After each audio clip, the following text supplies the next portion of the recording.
Bienvenue dans L'Œil Écoute, le podcast indépendant qui analyse notre rapport à l'image photographique et l'évolution du médium à l'heure de la suprématie du numérique et du digital. L'Œil Écoute reçoit aujourd'hui Pascal Maître, interviewé par Yannick Le Guillanton. Pascal Maître n'a pas son pareil pour raconter des histoires. Il les raconte en images, bien sûr, pour les plus grands magazines du monde, et cette interview est l'occasion d'écouter sa voix et le récit des rencontres qui ont ponctué sa vie de photojournaliste. Une vie intense qui l'a mené à prendre la route vers les points chauds du globe et à investir le terrain de la géopolitique mondiale par le biais du reportage. Derrière la quête de la meilleure photo pour informer au mieux d'une situation, ce qui frappe en effet, c'est sa parfaite connaissance des pays où il s'installe. Adepte des sujets au long cours, comme celui réalisé au Sahel en 2006 pendant 20 semaines, il prend le temps de préparer, d'observer, de comprendre, d'approfondir. Sa réflexion se nourrit d'une analyse de l'ensemble des facteurs qui concourent à l'émergence des événements. Son travail photographique est le miroir de cette réflexion et révèle la radiographie d'un territoire, souvent par le prisme des êtres qui le peuplent ou le traversent. Maîtrisant à merveille la couleur dans la composition de ses images, volontiers à la recherche de l'instant décisif, il sait aussi saisir les opportunités offertes parfois par les éléments, quand une tempête de sable se lève et apporte ce qu'il faut de lumière et de tension romanesque à une scène. Voici donc la première partie d'une histoire digne des écrivains voyageurs qui l'ont fait rêver, depuis ses débuts à Jeune Afrique en 1979, jusqu'au bouleversement du métier induit par l'arrivée du numérique, en passant par sa collaboration avec Gamma et la création de l'agence Odyssey Images en 1989, avec en pointillé un hommage à ses consoeurs et confrères.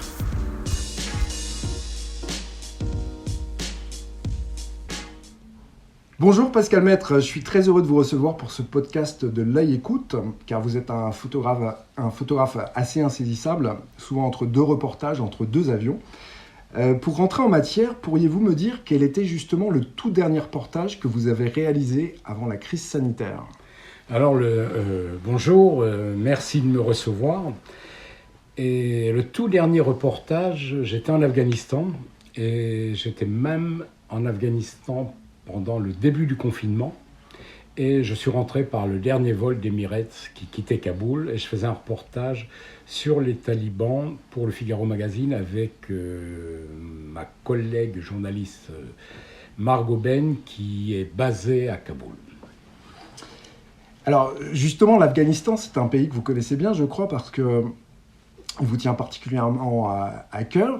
Vous êtes passé en Afghanistan avant même l'invasion soviétique, alors que vous n'aviez que 21 ans, mais vous n'étiez pas photographe à l'époque. Qu'est-ce qui vous a motivé pour ce choix ? Alors je pense que c'était déjà les images de Roland et Sabrina Michaud qui a commencé à nous faire connaître l'Afghanistan et qui par la suite allait être nos guides pour les photographes, grands reporters, voyageurs, comme moi, comme d'autres, Éric Valli, Artus Bertrand, toute cette génération-là. Avec une photo assez emblématique qui est l'homme à la rose. Voilà, l'homme à la rose. Et je me rappelle avoir acheté à Kaboul une très grande carte postale de l'homme à la rose qui se vendait dans la rue et de l'avoir regardé. Donc malheureusement, Roland Michaud vient de nous quitter à 89 ans, mais il aura laissé une grande trace sur ce pays, sur l'Afghanistan, et je pense qu'il a été un des tout premiers, ils ont été avec Sabrina, dans les tout premiers photographes français à travailler pour National Geographic. Et apparemment, il a suscité des vocations, Roland Ah Michaud. oui, énormément, vraiment énormément. Alors par la suite, vous retournez bien évidemment, de par votre métier, à plusieurs reprises, à de nombreuses reprises même en Afghanistan. Mais en 1996, avec la montée en puissance des talibans, vous avez comme le pressentiment que la région va se fermer. Et vous faites alors le tour du pays et vous photographiez notamment la vallée de Bamiyan avec ses 3 gigantesques Bouddhas. Quels sont vos souvenirs de ce reportage ? Ah, le reportage sur les Bouddhas, c'était une aventure incroyable. On avait fait une série pour l'agence Cosmos avec l'Express, l'UNESCO.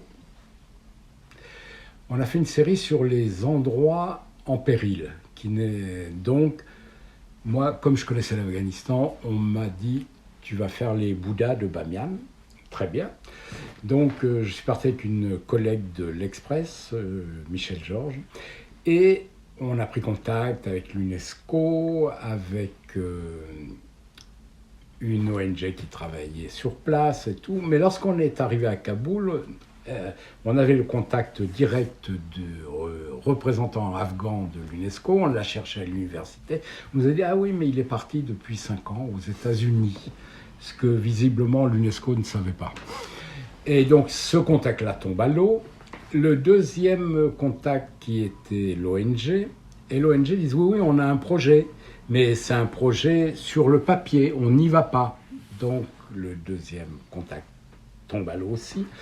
Et puis finalement, on trouve, ça va être un petit peu long, mais c'est intéressant. On trouve finalement un chauffeur, un fixeur, qui est donc notre guide, qui peut nous amener à Bamiyan. On se met d'accord sur le prix, tout va bien. Le matin, au moment de partir, le chauffeur, le fixeur arrive, il dit « ah non, on ne peut pas, je ne sais plus, peut-être leur grand-mère est malade, je ne sais pas quoi », il laisse tomber. Bon, deuxième jour, on cherche un autre fixeur, un autre. Hein. Au moment de partir, rebelote. Et là, on avait un fixeur qui était le fixeur de Jim Natchoe, donc qui était quelqu'un qui avait l'habitude d'accompagner voilà, dans des... Pareil, le gars... Donc on commençait à désespérer et on logeait dans un endroit qui s'appelait à l'époque le Club Allemand, qui était une guest house. Et tous les soirs, je voyais un Argentin qui était là. Parce que ce qu'il faut savoir, c'est qu'au moment où les talibans prennent une partie de l'Afghanistan, c'est voulu pour plusieurs raisons. C'est-à-dire Benazir Bhutto, qui n'a plus la main sur l'Afghanistan à travers les services secrets militaires afghans qui lui échappent, elle cherche à reprendre la main. En même temps, les États-Unis, différents pays, veulent sécuriser le sud de l'Afghanistan pour construire un pipeline qui va venir de la mer Caspienne et amener du gaz jusqu'au Pakistan. Donc tout ça, il faut stabiliser le sud. Le sud est Pashtun. Donc on va mettre en place les talibans. Donc on met en place les talibans, ils prennent le sud, ainsi de suite. Et puis aussi, c'est pour que le commerce entre l'Iran, le Pakistan, tout ça puisse se faire. Et donc, les personnes qui doivent construire ce pipeline, ce sont les Argentins. Et donc, il se trouve mon ingénieur argentin qui, tous les soirs, me voit revenir dépité. Donc il me dit, alors vous en êtes où? Il me dit, je peux peut-être vous aider parce que nous, on doit passer dans une zone et il y a un chef traditionnel Hazara, qui est l'ethnie qui est de Bamiyan, qui est une ethnie afghane à obédience chiite, avec qui je deal en ce moment. Si vous voulez, demain, venez avec moi, on va aller le rencontrer. Donc le lendemain, on arrive, je lui explique mon problème et le mec se marre. Il me dit, ça c'est sûr, personne ne va aller avec vous. J'ai dit, mais pourquoi? C'est très simple, parce que pour y aller, vous quittez Kaboul, la première ligne de front, c'est Massoud et les talibans. Après, vous passez une partie chez les talibans. Après, vous allez rentrer dans une autre ligne de front taliban-Hazara. Puis après, il y a un autre groupe. Mais tous ces gens-là, tous les chefs veulent récupérer des 4x4. Donc, évidemment, vous, avec votre 4x4, les chauffeurs le savent. Et vous allez être peut-être pas kidnappé, mais on va prendre la voiture. Donc, je vais vous donner la solution. Vous allez louer un bus, parce qu'un bus, ils n'en ont rien à faire. Je vais vous donner des faux passagers, et vous allez voir, vous allez passer tout ça. Et donc, on a loué le bus, les passagers, on est parti, et on a traversé, et après, son neveu nous a récupérés, ainsi de suite. Donc, dans le reportage, il y a toujours une énigme, et il faut trouver les solutions. Elle n'est pas toujours où on le croit. Bien sûr. Et puis finalement, bizarrement, les solutions peuvent être apportées par des étrangers et pas par des locaux. Voilà. Paradoxalement. Et donc, c'est comme ça qu'on est arrivé. Ça a été plus compliqué. Après, il y a eu la fonte des glaces et les rivières avaient débordé. On a dû, par moments, enlever des parties des moteurs, mettre des câbles, passer les rivières. C'était un voyage hallucinant. Donc ça a été un voyage assez long, j'imagine. Ah oui, on a mis une quinzaine de jours, je crois, pour faire l'aller-retour. Le retour, ça allait mieux. Parce là, en l'occurrence, vous étiez là à la demande de l'UNESCO. De l'Express. De l'Express. Qui commandait le travail avec l'appui de l'UNESCO et de l'agence Cosmos. C'était un montage global. Oui, il y avait une dizaine de sujets, dont moi, je faisais les boulettes Bamien. Alors, par la suite, en 98, vous êtes de retour sur le sol afghan et vous photographiez le commandant Massoud. Pouvez-vous nous raconter comment s'est déroulée cette rencontre? Est-ce que ça a duré longtemps? Est-ce qu'il s'agissait simplement d'une entrevue avec ce personnage si charismatique? Et surtout, comment vous avez pu l'approcher de si près? Puisque les photos que l'on voit, c'est des portraits qui sont assez près. Vous êtes dans son intimité. Alors, j'avais rencontré en 92, lorsque les Moudjahidines, dont lui, ont pris Kaboul. Donc là, j'avais rencontré 2-3 jours. Et puis, voilà. Et à nouveau, l'Express, à l'époque, l'Express produisait énormément de reportages photographiques. C'était fantastique. Ils avaient un service photo exceptionnel. Et donc, on m'a dit, écoute, on va faire un sujet sur le commandant Massoud, et on aimerait que ce soit toi qui le fasses. Donc, je suis parti avec Vincent Hugeux, qui était grand reporter à l'Express. Et alors, c'était très compliqué, parce que c'est la période où Massoud, il tient même plus 3-4% du pays. Et donc, pour aller le retrouver, il fallait d'abord aller au Tadjikistan. Et après, trouver un hélicoptère ou un moyen qui venait vers lui. Et là, comme toujours, un reportage, il faut de la chance.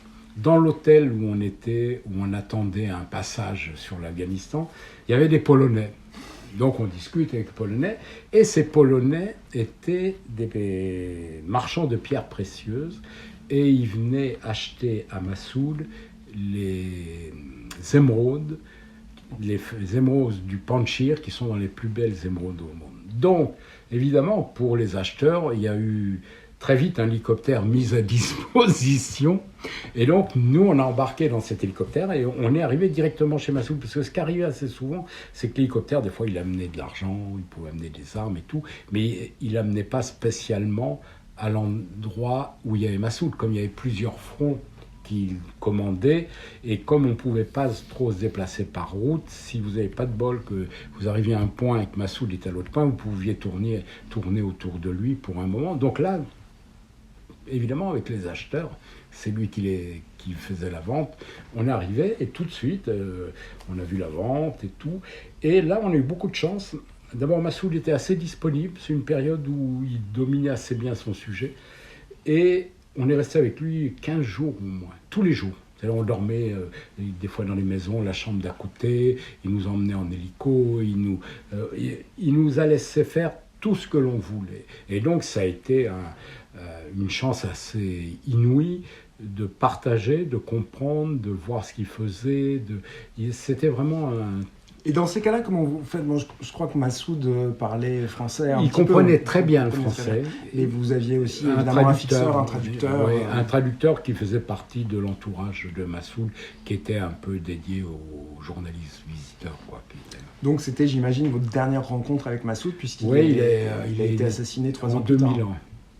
Et la photographie, c'est très étrange, parce que quand je fais ce reportage-là, la photographie de dos que j'ai fait de Massoud, qui est devenu connu, a été publiée sur une grande vallée avec une ville en contrebas. Oui, il y a un peu désertique. Oui, c'est vers Talocan, d'ailleurs je suis retourné à Talocan en 2019 et j'ai retrouvé les paysages et tout. Et elle a été publiée en quart de page dans l'Express, une photo de dos avec les montagnes et tout. Et quand Massoud est tué le 9 septembre 2001, ce qui est le début, c'est-à-dire Al-Qaïda se débarrasse de Massoud, parce qu'ils savent très bien qu'avec les tours qui vont faire sauter, va y avoir des répercussions en Afghanistan, donc ils enlèvent un des problèmes aux talibans et à eux sur place en éliminant Massoud. Et à partir de ce moment-là, Jean-François Leroy, l'année d'après, prend cette photo comme la photo pour les affiches de Perpignan. La photo ressort, elle redevient connue et après elle n'a pas arrêté d'être publiée. Une photo assez emblématique. Voilà. Mais c'est étrange comment l'image vous échappe, parce que la même image avait fait un tout petit quart de page. Alors Pascal, revenons à votre jeunesse. Vous venez de Buzancais, c'est une petite ville qui se trouve dans le Berry. Rien ne vous prédestinait apparemment à avoir une carrière internationale dans le domaine de la photographie, puisque vous avez fait des études de psychologie. Un petit peu. J'ai pas été jusqu'au bout. Non, mais la photo me fascinait. Mais néanmoins, votre premier contact avec la photographie, votre premier appareil photo, il ne vient pas de Buzancais. Pas directement. Alors, Buzancais, c'est à 25 km de Châteauroux. Châteauroux, je pense que l'acteur Depardieu en a fait longtemps la publicité et les commentaires. C'était la grande base de l'OTAN, la grande base américaine. C'est une des plus grandes pistes d'aviation encore aujourd'hui. Donc il y avait énormément, après la Seconde Guerre mondiale, énormément de militaires américains qui étaient à cette base à Châteauroux. Et donc évidemment, mon père avait 4 sœurs, plutôt des jolies filles. Et donc 2 de ses sœurs se sont mariées avec des militaires américains. Ils sont partis aux États-Unis, ce qui arrivait très souvent dans notre région. Il y avait beaucoup de jeunes filles qui sont parties aux États-Unis. Et ma tante, qui est aussi ma marraine, avec son mari, elle revenait tous les 4-5 ans voir mes grands-parents. Donc je voyais. Et puis moi, je ne sais pas, j'avais peut-être 12 ans, quand des fois où ils sont venus, et mon oncle, il avait un petit relais 4x4. Un relais flex. Relais flex 4x4, qui était le même que le relais flex ici, ça a 2 objectifs, mais plus petit. Et moi, étant gamin, ça m'intriguait. Il avait un trépied, il avait une cellule, et tout, donc ça m'intriguait beaucoup. Donc j'ai toujours fourré derrière lui. Et lorsqu'il est rentré aux États-Unis, très gentiment, il me l'a renvoyé. Et donc, à partir de ce moment-là, j'ai eu un appareil photo un peu sérieux. Et je suis rentré j'étais au lycée, il y avait un club photo, le parcours assez classique. Mais la photographie, il y avait que ça qui m'intéressait. Je lisais tout. Alors justement, est-ce que vous aviez une culture de l'image? Est-ce qu'il y avait des photographes que vous aimiez Non, pas encore. C'était quelque chose de très instinctif. C'est quelque chose qui me touchait, qui me troublait. Je n'arrivais pas à le définir, mais c'est quelque chose qui m'émouvait, c'était quelque chose pas perceptible. Donc je connaissais pas encore. Donc à ce moment-là, je vais au lycée à Châteauroux. Là, il y a un club photo, et là, je commence à plus me renseigner. Et très tôt, dans les années 72, à Châteauroux, il y avait une petite galerie photo, et il y avait un gars qui faisait... C'était assez novateur quand même à l'époque, parce que 72, avec la photo des n'est pas aussi expos présente. de Le Quérec, et surtout le gars il vendait des livres photos, et il avait des livres, et j'ai acheté à cette époque-là Diane Arbus, aux chaînes Kertész. Qui venait juste de disparaître, puisqu'elle était morte en 71, je crois, Diane Arbus. Oui, Kertész, Tony Ray Jones... tous ces livres, j'ai commencé, Cartier, à propos de l'URSS, les premiers livres, Visage d'Asie et tout. Et là, j'ai commencé à avoir une culture photo, et ça commençait vraiment à me fasciner. Donc, c'est pas une culture académique, c'est une culture de l'image que vous avez seul, comme ça, acquise un peu sur le tas. Sur le tas. Mais ça me fascinait vraiment. Il y avait un vrai intérêt. Un vrai intérêt. Alors après votre service militaire au service de photo des armées à Vincennes... Et c'est par hasard. Oui, alors en fait, est-ce que c'est vraiment un hasard ou est-ce que c'est une envie qui conduit le hasard? Non, c'est un vrai hasard. Toujours, Buzancais, c'est mon bled, ma petite ville. Il y a 3 choses qui vont... l'appareil photo donc, de mon oncle. Une deuxième chose qui est extrêmement importante, c'est que le voisin de mon grand-père, où il y a la forge de mon père et de mon grand-père, est un ancien méhariste. C'était les gendarmes du désert. Avec des chameliers, ils contrôlaient tous les déserts de la colonie française. Donc lui, par exemple, il a eu tout le nord du Tchad, avec des goumiers, donc il faisait respecter la loi, il contrôlait, c'était les gendarmes du désert, quoi. C'était un corps d'armée où il y a eu beaucoup de films sur eux et tout cela. Et lui a été un méhariste assez connu parce qu'il a formé le fils Leclerc, mais il a pris sa retraite à Buzancais parce que sa tante avait hérité du bâtiment de la Poste et lui habitait là et c'était le voisin de mon grand-père. Et donc, moi, très jeune, j'allais à la pêche avec mon grand-père chez ce type parce qu'il y avait la rivière qui passait dans sa maison. Et il a eu un mec grand, un peu légionnaire, crâne rasé et tout, pieds nus, été comme hiver et tout. Et il avait chez lui la selle de son chameau.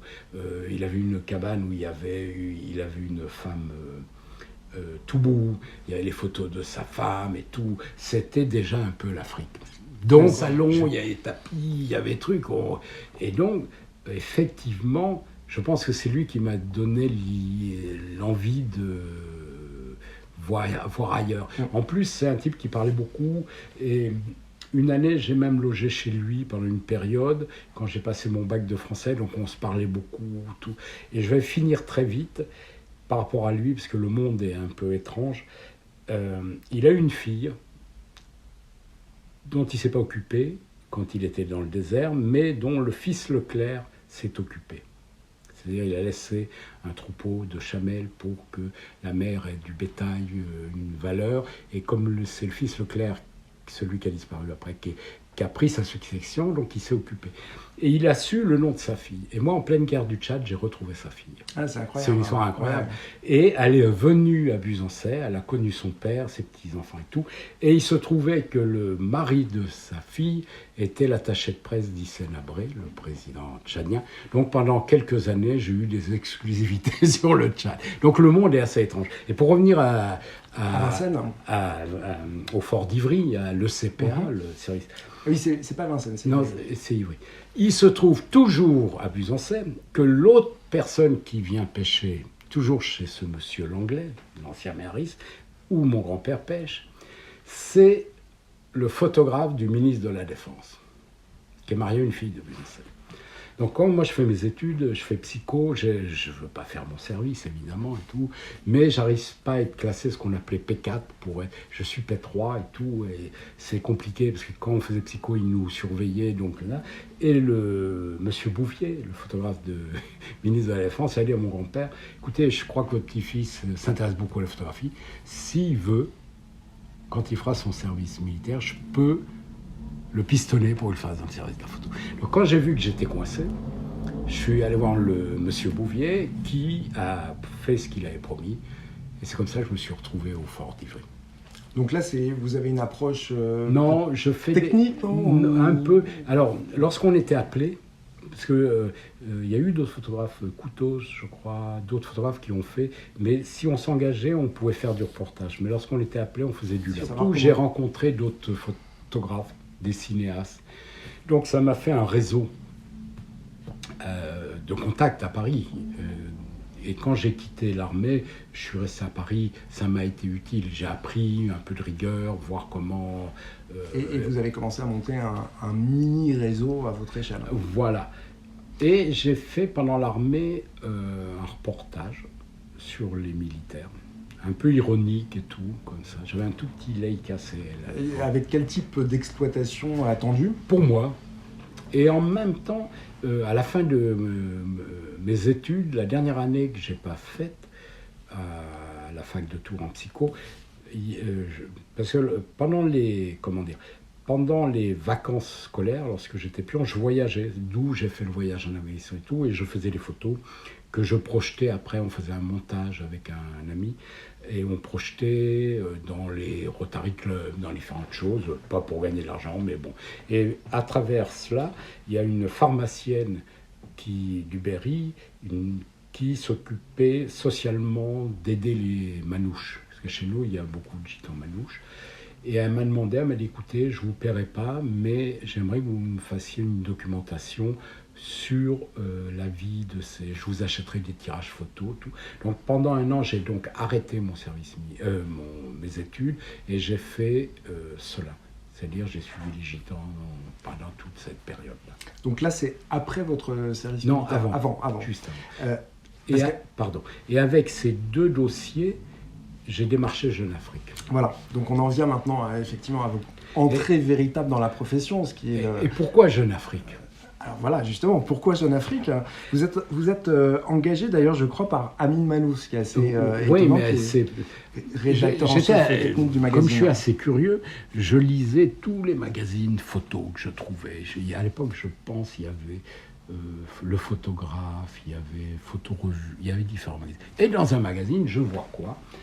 Qu'à Jeune Afrique, il y a un chef de service photo qui s'appelle Guy Lequerec et a entre autres sous ses ordres un photographe qui s'appelle Abbas.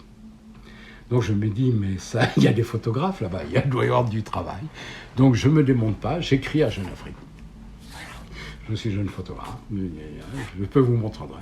Et boum, un jour j'appelle ma mère, elle me dit, ah, t'as reçu une lettre Jeune Afrique. Moi, je ne connaissais pas, j'avais jamais vu Jeune Afrique, j'avais aucune idée de ce que c'était.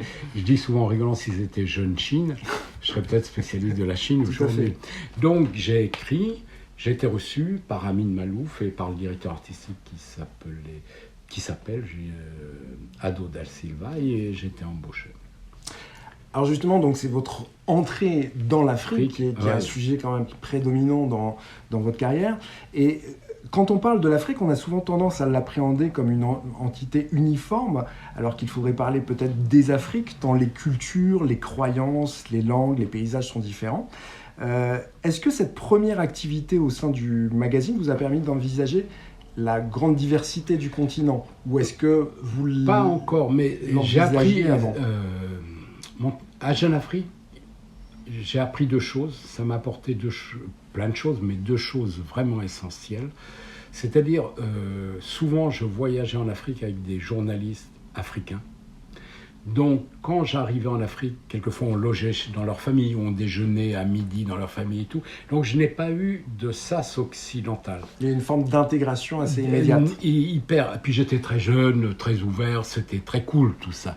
Donc, j'ai eu une intégration et un accès très rapide à l'Afrique, sans barrière, sans intermédiaire, Puis j'ai compris leurs problèmes en allant dans la famille. Tout ça, c'était une approche de l'Afrique exceptionnelle. J'ai eu beaucoup de chance là-dessus. Et la deuxième chose que j'ai appris à Jeune Afrique, qui va beaucoup me servir, c'est que je pense si tous les photographes pouvaient avoir cette expérience, j'étais intégré à une rédaction. C'est-à-dire l'aspect journalistique. J'assistais aux conférences de rédaction.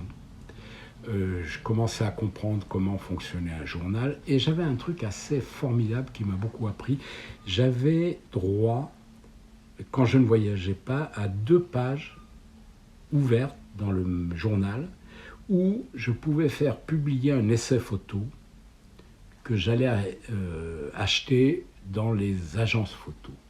Donc j'allais à Magnum, j'allais à Gamma, j'allais à Sigma, je regardais la production de la semaine et je ramenais 3, 4, 5 sujets. Et en conférence de rédaction, je présentais mes sujets. Alors c'était la meilleure école, parce qu'en plus à Jeune Afrique, c'est une école assez rigoureuse, sévère. On me disait, ah ouais, ça c'est très joli, il y a des belles lumières, belles photos, et on en fait quoi ? Pourquoi on publie maintenant ? Quel est l'intérêt ? Donc il y avait déjà la question de l'editing qui se posait. De l'editing et du côté journalisme. Et alors, à chaque fois, je me faisais renvoyer dans les cordes, en plus devant tout le monde. Donc vous apprenez vite, quoi. Vous commencez à cerner pourquoi on publie à telle histoire, à tel moment, quel est son intérêt par rapport au lectorat. Donc ça m'a fait une formation journalistique assez pointue. Ce que les photographes n'ont pas souvent, parce que dans une agence photo, vous partez, vous avez à l'époque, il y avait des rédactions importantes. C'est-à-dire, il y avait des journalistes, des rédacteurs en chef à Gamma, par exemple, où je vais être plus tard, qui sont très forts. Donc eux, ils vous disent, voilà, tu dois aller faire tes trucs, tout ça, mais c'est pas vous. Alors là, ça a été formidable. Et est-ce que vous vous souvenez justement, quels sont les premiers sujets que vous avez traités pour Jeune Afrique ? Alors, la première année, je n'ai pas voyagé. Donc vous étiez sur ces 2 pages Oui, non, puis j'ai fait Khomeini, qui était en ce moment-là à Neuf-le-Château. On m'a fait faire la prostitution africaine à Paris. les Africains en prison en France, pourquoi. Je faisais des sujets français. Et beaucoup en rapport avec l'Afrique, mais qui se déroulaient sur le territoire. Voilà. Et beaucoup de portraits, d'interviews. Bon, c'était très riche. J'ai passé une journée avec Senghor. Donc, tout ça, ça se nourrissait, mais je ne voyageais pas. Mais un jour, on m'a dit, écoute, tu pars au Maroc. Donc, je suis parti au Maroc. Alors ça, c'est assez amusant parce que d'ailleurs, en fait, souvent, bon, enfin pour Jeune Afrique, bien évidemment, c'est différent, mais souvent le Maghreb n'est pas considéré comme l'Afrique. Voilà, c'est l'Afrique du Nord. Voilà. En général, on parle de l'Afrique subsaharienne et après, on parle Maghreb, Machrek, qui sont Maghreb du moins. Et donc, on me dit, tu pars au Maroc et 2-3 jours. Moi, je ne savais pas ce que j'allais faire au Maroc. Rendez-vous à Orly avec tel journaliste qui s'appelle Raphaël Mergui, journaliste marocain. On arrive, je sais pas, il me dit oui, on va aller dans le sud du Maroc. En ce moment, il y a le conflit avec le Sahara occidental. Donc nous, on va être avec l'armée marocaine et tout. Moi, j'avais jamais ni fait de conflit, ni été au Maroc de ma vie, ni rien du tout. Et vous avez quand même la subtilité de l'appréhension du territoire, parce que vous aviez déjà pas véritablement... Pas du tout. J'étais jamais allé en Afrique. J'avais aucune notion de ce qu'est un conflit. J'avais aucune. Mais Jeune Afrique avec ce côté extraordinaire. Comme j'étais le seul photographe, comme on fait confiance, on jette les gens. Allez, vas-y, débrouille-toi. Donc, je me retrouve dans l'avion. On arrive à Rabat, je crois. Et là, un jet privé nous prend. Moi, j'ai jamais mis les pieds au bras. Jet privé nous amène dans le sud, Agadir, dîner avec des généraux, tout. Moi, j'ai jamais mangé marocain, tout. C'était un truc assez inouï. Pof, ils disent demain matin, on part. Le lendemain matin, hélico, à Razmod, parce que pour pas faire sauter.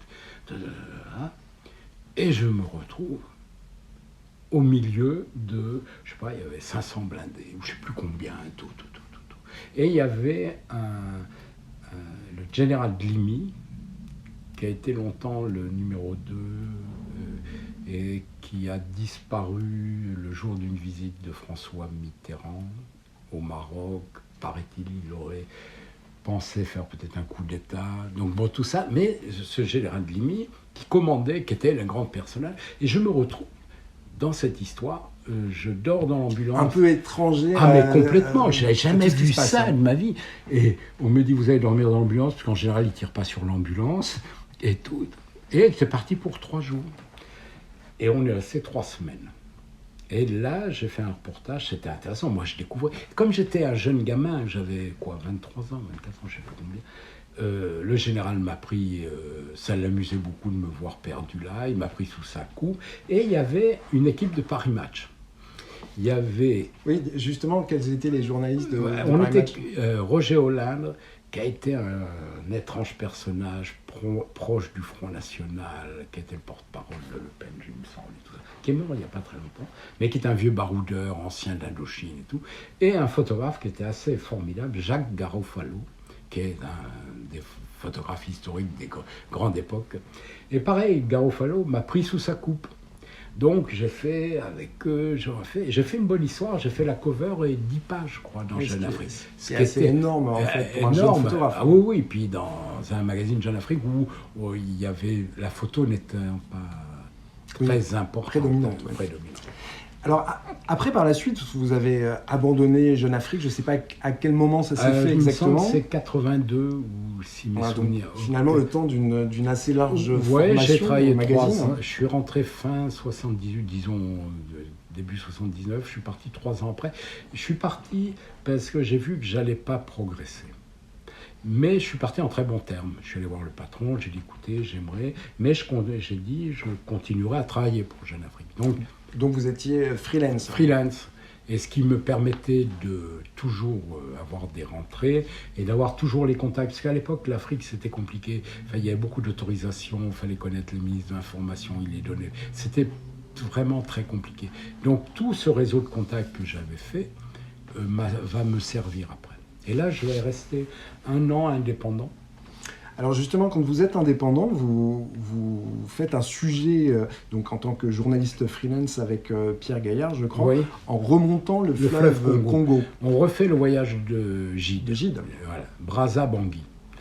Et là, je peux le faire pour une raison, c'est que je connais le ministre de l'Information de Brazzaville et je connais le ministre de l'Information. Donc d'un bout à l'autre, finalement. Parce que si vous n'avez pas d'autorisation, en tant que photographe, vous êtes embarqué, on vous prend le matériel et vous ne pouvez pas le faire. Et comment ça se passe en fait? Est-ce que c'était un sujet qui était prévendu auprès d'un magazine? Non, pas du tout, personne ne me connaissait en dehors de Jeune Afrique. Donc vous êtes parti avec... C'est-à-dire quand je quitte Jeune Afrique, j'ai des indemnités, c'est-à-dire j'ai mes congés payés, j'ai fait 3 ans, je ne sais plus quel été, tout, ils ont été très corrects, ils me donnent. Et avec ces indemnités-là, je mise tout mon argent dans ce voyage. Donc c'était un pari sur l'avenir. Sur l'avenir.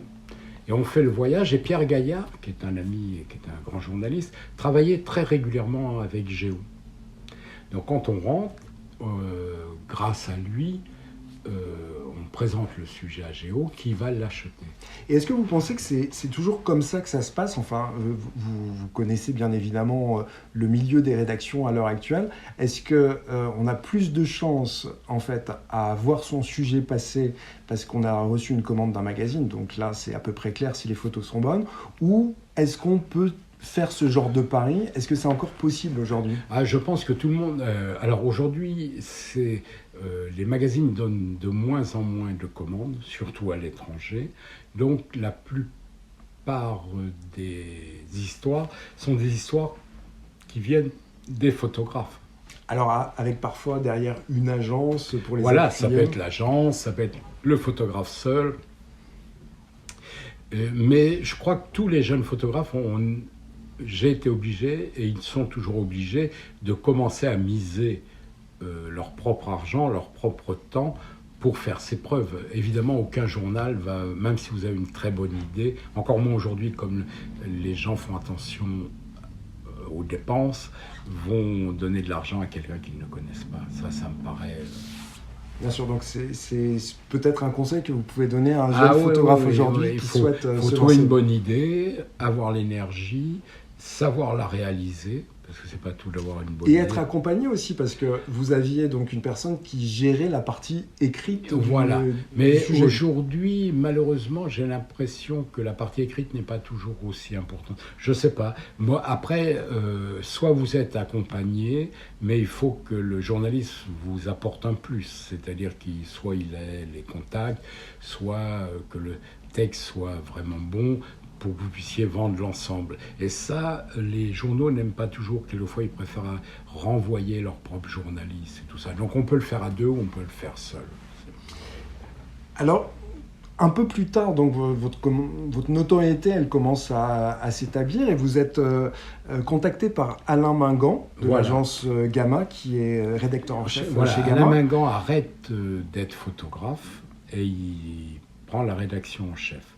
Et lui, il s'est quand même intéressé pas mal à l'Afrique, donc il a vu dans Jeune Afrique mes parutions. Et puis Jeune Afrique, à la fin où je suis allé encore à Jeune Afrique, il crée un nouveau magazine qui s'appelle Jeune Afrique Magazine, qui est un peu un Paris Match pour l'Afrique. Et donc là, je vais beaucoup travailler. Au début, j'ai fait les premières covers, le lancement. Justement, la proportion en fait de l'image est plus importante. Là, c'est des sujets photos, c'est un pur magazine.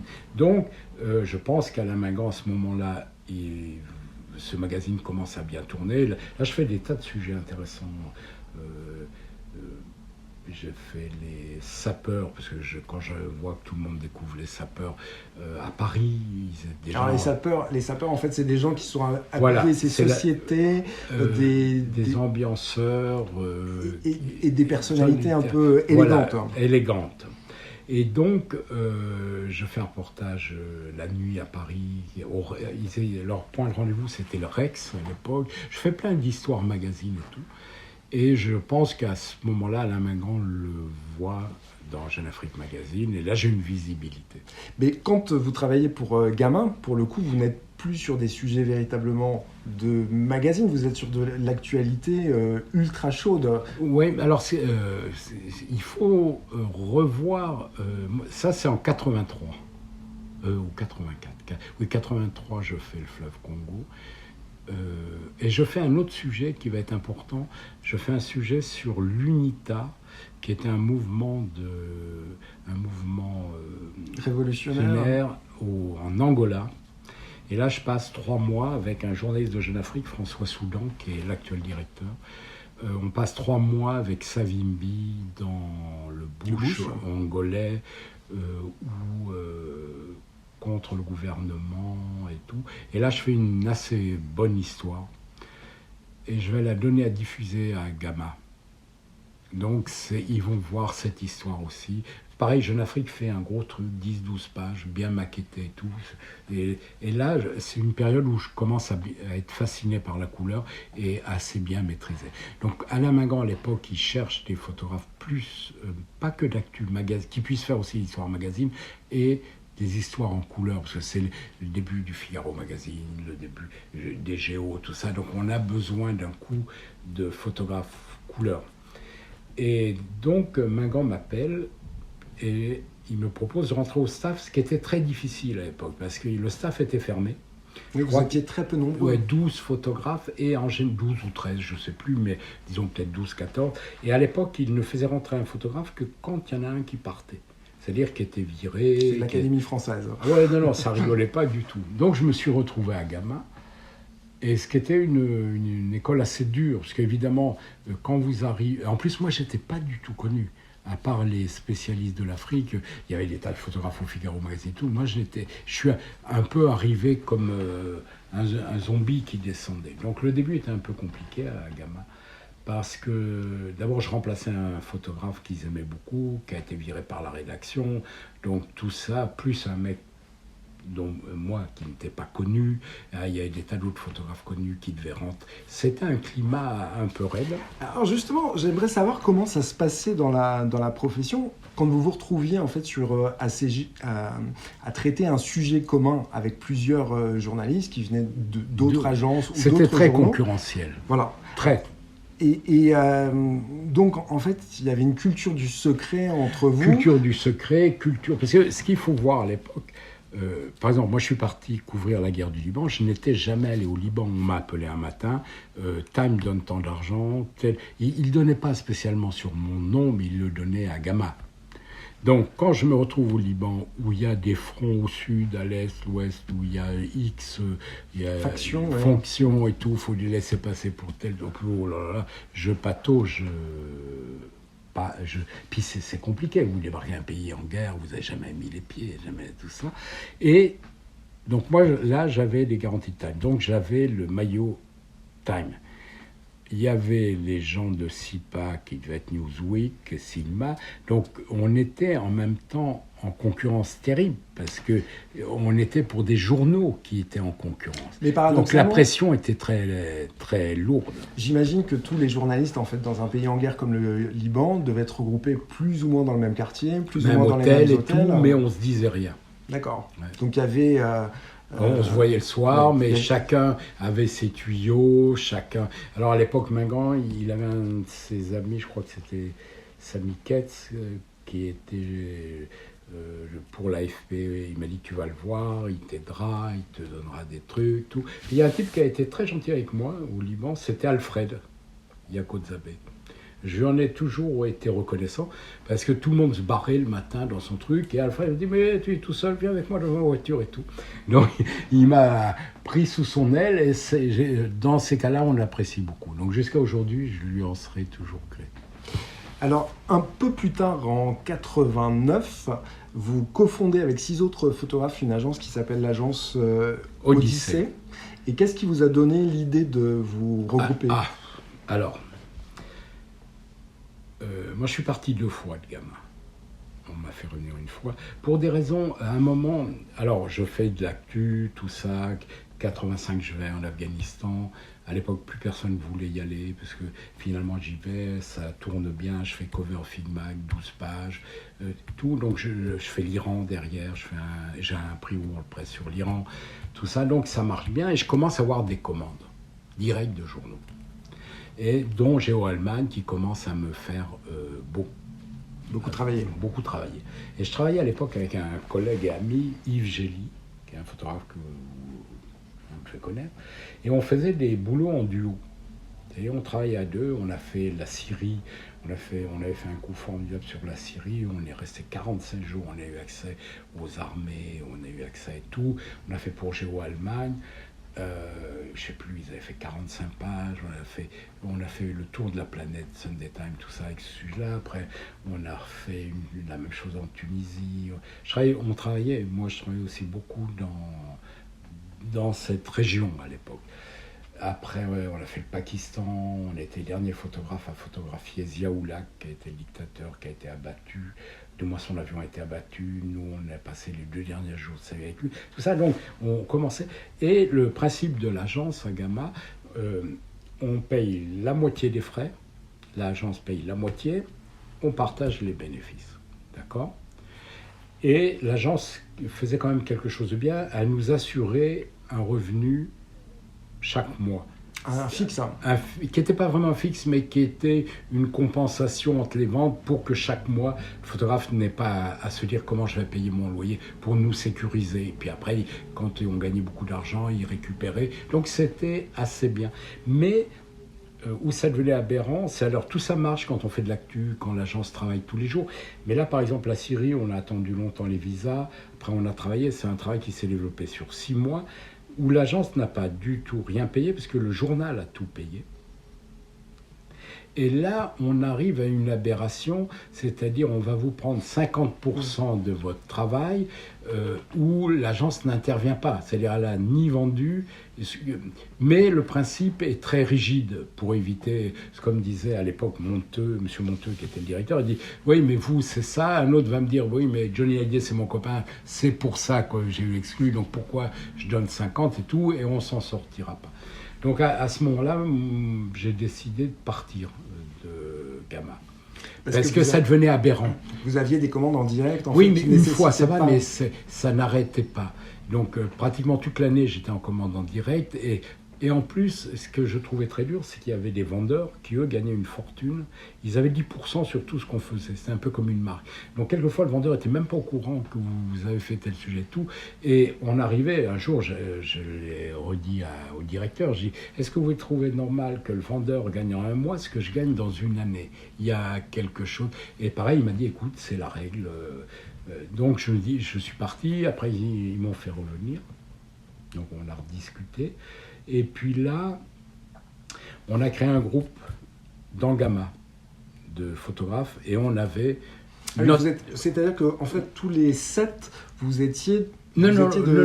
Voilà, on a créé un groupe à 5 avec Alain Keller dans Gamma. On avait un bureau à part, on payait notre secrétaire et tout. Avec Alain Keller, Rancinan... Une cellule dissidente. Voilà, Gérard Rancinan, Yves Gély, qui y avait d'autres, Jean Guichard et moi. Donc on fait ça, tout ça. Puis à un moment, on a dit, mais pourquoi on ne ferait pas notre agence ? Ça devient... Donc évidemment, ça crée beaucoup de tensions dans l'agence. Pourquoi eux, ils ont ça ? Tout ça, c'est l'histoire de photographe. C'est très compliqué. Et là, on a décidé de créer une agence et on ne s'est pas entendu entre Guichard, qui était pourtant un ami, Rancinan, et Keller, Gély et moi. Donc ça s'est scindé en 2 groupes. Eux, ils ont créé GLMR, je ne sais pas si ça te dit quelque chose, qui est une agence très très connue. Guichard, ils ont fait venir Ledru, Meloul, Rancinan, Meloul. Et nous, on a créé Odyssée. Et dans cette agence, alors justement, oui. Il y avait une femme. Il y avait une... Alors, on était... La seule femme d'ailleurs, Hélène Bamberger. Hélène Bamberger, qui est une formidable photographe, qui travaillait beaucoup pour le Figaro Magazine, qui faisait des grands reportages, du portrait, qui a fait un travail incroyable avec Marguerite Duras. Donc, parce que dans ce groupe, il y avait pas mal de gens qui travaillaient régulièrement au Figaro Magazine. Yves Gély, Jean-Luc Manot, François Guéné. Alors, il y a eu Serge Chibert, qui lui venait de Rush, que j'avais connu à Rush, parce que j'étais quelques mois à l'agence Rush. Alain Keller, évidemment, parce qu'on était... Et puis, après, il y a d'autres gens. Il y a Éric Bouvet qui nous a rejoints. Il y a eu Michel Viard. On a été plus... Mais là, c'était en fait une expérience qui a duré assez peu de temps, 3-4 ans. On s'est bagarré entre nous. Voilà. Mais c'était aussi pour définir un nouveau modèle économique Absolument. par rapport à l'agence. Voilà, le principe, c'était on gardait nos premières ventes, c'est-à-dire, et l'agence prenait de l'argent sur ce qu'elle vendait ou les commandes qu'elle trouvait. En contrepartie, on payait une cotisation chaque mois. D'accord. Donc, c'était un autre principe qui correspondait mieux à votre façon de travailler. Qui était du pur magazine à ce moment-là. Alors, je voudrais revenir justement, je vous parlais d'Hélène Bamberger, parce que j'aimerais savoir, en fait, les femmes, évidemment, étaient minoritaires dans la profession. Quelles sont celles que vous avez pu côtoyer à l'époque ? Alors, oui, les femmes étaient minoritaires, je pense peut-être plus que maintenant. Alors, évidemment, il y a eu en dehors d'Hélène, il y a eu aussi des photographes femmes extrêmement connues. Marie-Laure de Glecker, des très grandes photographes, Françoise de Mulder, qui a eu un World Press, qui est sans doute une des plus belles images de guerre que l'on ait, Catherine Leroy, Christine Spengler. Donc il y avait déjà, et puis après il y a eu Geneviève Atwood, il y a eu Marie-Paul Nègre, Martine Voyeux, il y a toujours eu, et je peux dire que les premières nommées étaient plus connues que les hommes photographes. Elles étaient connues au niveau de Caron, au niveau de ce niveau-là. Et d'ailleurs, les noms que vous évoquez sont encore des noms dont on parle aujourd'hui, bien évidemment. Alors, vous avez la chance de beaucoup travailler toujours aujourd'hui, mais avec le nombre de commandes qui diminue par rapport à la presse, est-ce que vous ne pensez pas que c'est la fin d'un certain photojournalisme totalement différent de celui qu'a pu connaître votre génération ? Quels sont les changements que vous avez pu voir intervenir ces dernières années ? Alors, il y a deux choses. C'est sûr que les journaux, les magazines payent moins et ont moins de moyens. Si on prenait le tirage du National Geographic, qui a été, je crois, en 2009, jusqu'à 12 ou 13 millions d'exemplaires aux États-Unis, qui est rendu à 2 millions. Donc évidemment, les rentrées sont pas les mêmes. J'imagine, je connais pas les chiffres de match, mais le match d'il y a 20 ans, ça a régressé, bien évidemment. Oui, et la pub n'est pas la même. Géo, c'est pareil. Géo a eu jusqu'à 650 000 numéros vendus par mois. Peut-être, je sais pas combien, ils sont peut-être à 130 000 aujourd'hui. Donc, évidemment, les rentrées sont pas les mêmes et les moyens sont pas les mêmes.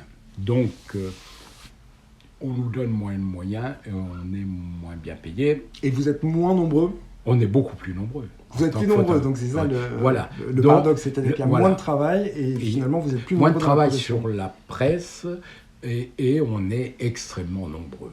Et ça, je le comprends tout à fait. Moi, j'ai eu envie de le faire, donc je peux tout à fait comprendre que beaucoup de gens ont eu envie de le faire. Et puis après, l'arrivée du numérique a tout changé. Parce que si je prends la couleur, qui est la base de mon travail, on travaillait à l'époque en diapositive, essentiellement en Kodachrome, qui est un film qu'on ne pouvait absolument pas toucher. Donc ça demandait une exigence et une technique et être très sûr techniquement. Et donc ça prenait du temps. C'est-à-dire, alors on avait plus de chance parce que les journaux prenaient plus de risques, donc on nous faisait pratiquer, donc on pouvait apprendre, faire nos gammes, mais ça écrémait beaucoup. Beaucoup de gens laissaient tomber au milieu. Donc, ce qui fait qu'on n'était pas énormément à vraiment très très bien maîtriser la diapositive et la couleur. Et effectivement, on avait pas mal de travail. Moi, je le vois bien. À l'époque, j'étais 80%, peut-être même 80-90% de mes commandes, c'est journaux qui m'appelaient. Aujourd'hui, 80% de mes commandes, c'est sur ma sollicitation, c'est-à-dire sur mon idée, une envie de faire et tout cela. Donc ça s'est inversé. Et puis on est très très nombreux. Donc l'arrivée du numérique, en 2 mots, vous avez plus cet apprentissage technique. Vous achetez un appareil photo à la Fnac à 10 heures, à midi, vous êtes photographe. Oui. Vous pouvez être photographe. Et il y a aussi une concurrence, on l'a vu à travers les réseaux sociaux, les caméras de surveillance, en fait, des images qui sont réutilisées sur les réseaux numériques pour accrocher une information.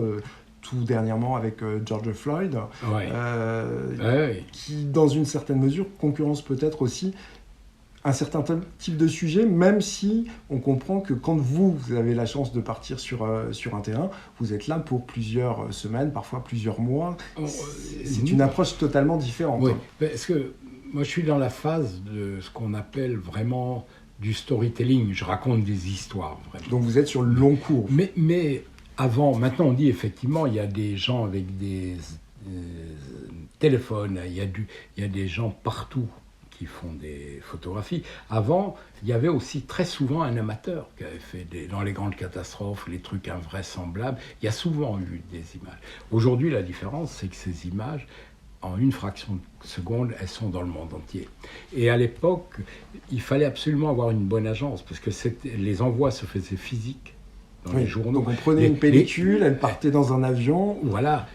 Par exemple, tous les jours, pour les États-Unis, le Concorde emmenait les diapositives pour les journaux américains, ainsi de suite. Aujourd'hui, n'importe qui, sur son ordinateur, fait clic, le monde entier reçoit sa photo.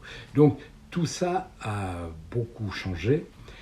Et c'est vrai que l'arrivée du numérique a complètement bouleversé. Révolutionné aussi bien la technique que le réseau de diffusion. Voilà. Alors, ce qui est un peu difficile, c'est que je trouve, pour l'instant, les photographes n'en ont pas profité. C'est vrai qu'aujourd'hui, la photographie, c'est le langage universel. Tout le monde parle photographie.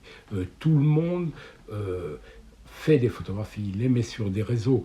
Ça ne veut pas dire que tout le monde est photographe. Bien sûr, il faut un regard. Il faut un regard, et je dis souvent une comparaison, et je me mets pas du tout là-dedans, mais regardez, la photographie aujourd'hui, c'est comme le ballon. Tout le monde sait jouer au ballon. C'est vrai, hein, depuis gamin, à l'école, même tout le monde. Mais tout le monde n'est pas Messi ni Ronaldo. Bien évidemment. En photo, tout le monde sait faire, mais tout le monde n'est pas Cartier-Bresson, ainsi de suite. Donc, c'est pas parce qu'on en fait que l'on va être photographe. Mais ça permet de rentrer ce langage dans l'univers, et on voit bien, les gens sont de plus en plus intéressés par la photographie. Et les gens consomment de plus en plus d'images au quotidien.